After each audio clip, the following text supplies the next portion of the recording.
akhirnya Datuk Misbun telah membalas surat tersebut dan mengatakan bahawa buat masa ni beliau tidak dapat bersama dengan BM.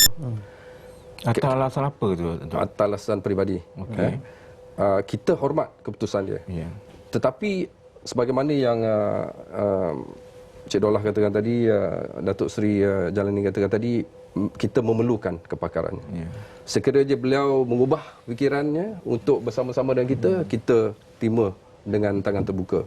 Kerana saya hari ini bila kita tak ada technical supremo tu, kita bertindak atas on a project by project basis. Contohnya bila kita adakan Piala Thomas ni, kita telah memilih Rashid Siddiq sebagai ketua jurulatih untuk Piala Thomas.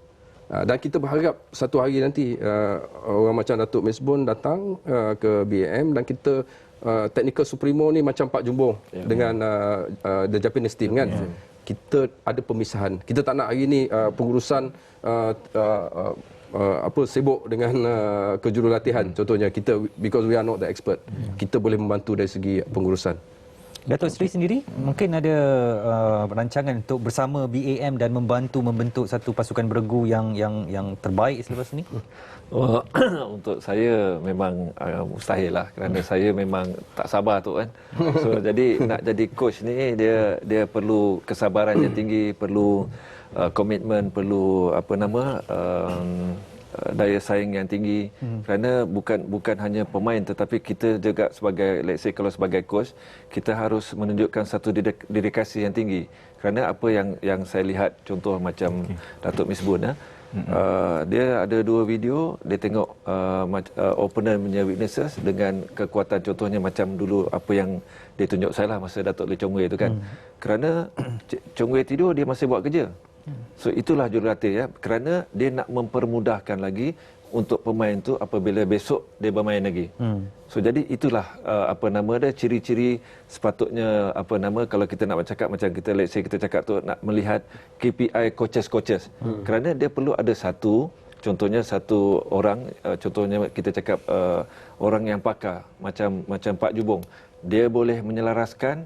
Because Japanese team dia tak ada, Japanese punya team dia tak ada player yang di bawah Japanese Association.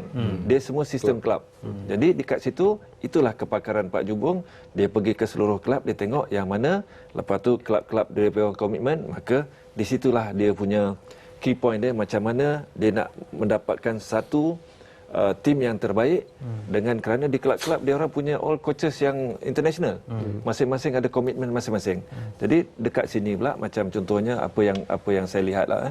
Kalau kita di sini dengan keterbukaan BM, kita boleh daripada segi macam contohnya, let's say kita bercakap daripada segi soal pemilihan.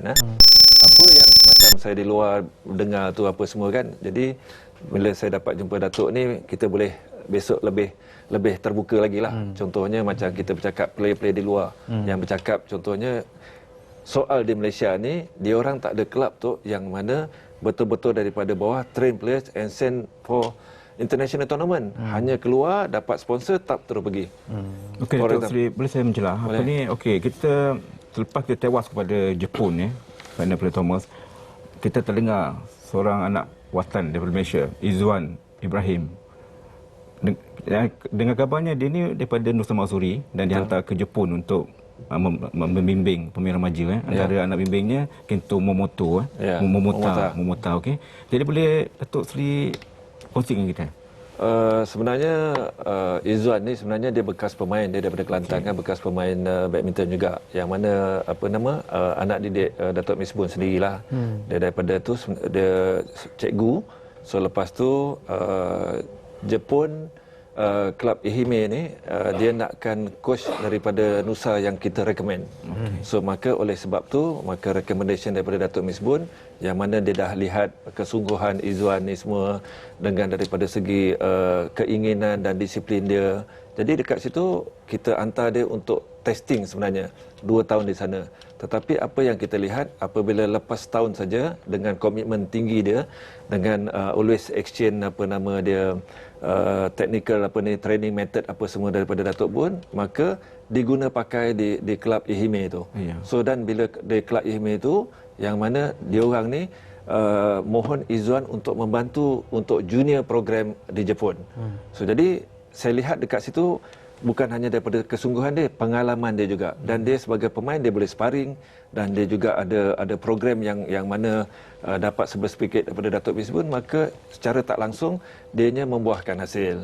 Jadi itu yang di mana waktu Momota tu dia main untuk World Junior tu, dia salah satu coach yang bertanggungjawab untuk menyelaraskan training method apa tu semua. Okey, kita mungkin berbangga kerana nama Malaysia itu membentuk satu pasukan ataupun satu individu pemain yang makin naik dan meningkat bagi satu negara lain.